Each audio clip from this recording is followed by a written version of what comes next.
House Speaker Mike Johnson and those in the Republican House, I want you to remember a name, Anдрій Rachok. He is my cousin, and this is his picture. Andrej's ghost is here to haunt you and to bring you nightmares. Why? Because you betrayed him, the people of Ukraine, the historic leadership of the United States, and democracy around the globe.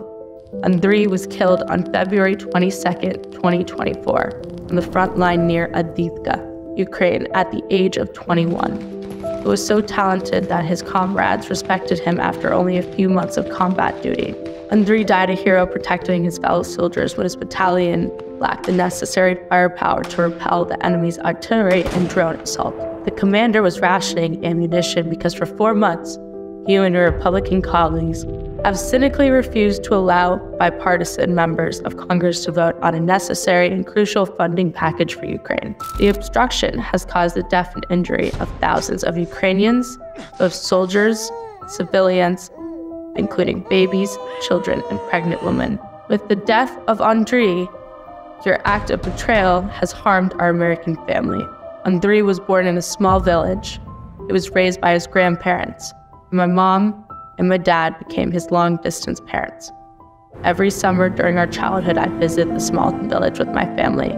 Anдрій and I became inseparable. We played, fished, swam, and spent time on the beaches of the Azov and Black Seas. In the summer of 2019, I was in Kiev on business and invited Anдрій to visit me before he started college in Dnipro. My parents bought him everything he needed for school, and he left with a dream of getting a degree and a better life. That was the last time I saw him. But for the next 4 years, we kept in touch online. Last August, I was back in Kiev doing humanitarian work when Anдрій came there to volunteer for the armed forces. I was concerned, but he said he was now a man who wanted to defend his country.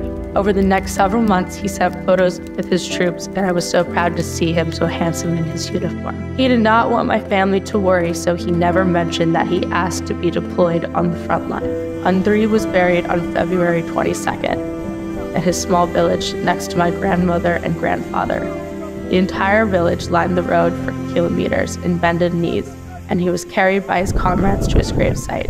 His commander and fellow soldiers praised him for his strength and heroism. The flags of Ukraine were handed to his weeping grandparents minutes before he was laid to rest. Anдрій's mission now is to haunt you and your Republican colleagues until you find just a fraction of the courage he showed during his tragic young life. We will not let you forget his name, his face, or his cause, because they are reminders of your apostasy.